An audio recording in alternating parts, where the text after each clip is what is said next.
గుంటూరు జిల్లా Tenali DSP Ramesh media ద్వారా మాట్లాడారు. వివరాల్లోకి వెళ్తే చేబ్రోలు మండలం కొత్తరెడ్డిపాలె గ్రామంలో 13 సంవత్సరాల మైనర్ బాలికపై అత్యాచారంపై హత్య చేసిన నిందితుడు నాగరాజును త్వరలో పట్టుకుంటామని, నిందితుడిని కఠినంగా శిక్షిస్తామని తెనాలి డీఎస్పీ రమేష్ సంఘటనా స్థలాన్ని అన్ని కోణాల్లో పరిశీలించి నిందితుడిని గాలించేందుకు 3 బృందాలుగా ఏర్పాటు చేస్తామని, త్వరలో అరెస్ట్ చేసి రిమాండ్కు పంపుతామని, ఇటువంటి సంఘటనలు పునరావృతం కాకుండా చర్యలు చేపడతామని తెనాలి డీఎస్పీ రమేష్ మీడియాకు తెలిపారు.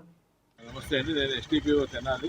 నా అధ్యక్షతలో ఉన్నటువంటి చేబ్రోలులో కొత్తరెడ్డిపాలెం అనే విలేజ్లో ఒక 13 years బాలిక 7th చదువుతున్న పాప సస్పిషియస్ సర్కమ్స్టెన్స్లో ఆ పాప చనిపోక జరిగింది. ఈ రోజున మొన్న నాగరాజు అని చెప్పేసి అతను ఆల్రెడీ మ్యారీడ్, భార్యను వదిలేసి 3 సంవత్సరాలు అయింది. 3 సంవత్సరాల నుంచి కూడా ఇక్కడ లోకల్ గ్యాస్ సెంటర్ దగ్గర డాక్టర్గా పనిచేస్తున్నాడు.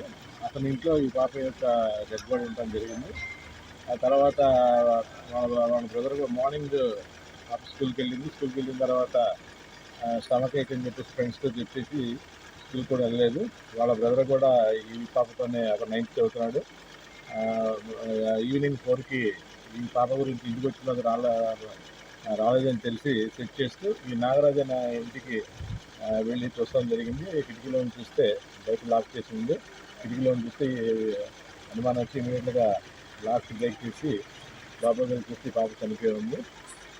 సస్పిషియస్ డెత్ భావిస్తున్నాం. ఈ నాగరాజు గురించి తీసుకోవాల్సి వస్తడం జరిగింది. అతను వస్తే కానీ ఏ విధమైనటువంటి ఇది జరిగిందనేది మనకి తెలిసింది. సమగ్రమైన దర్యాప్తు చేస్తారు.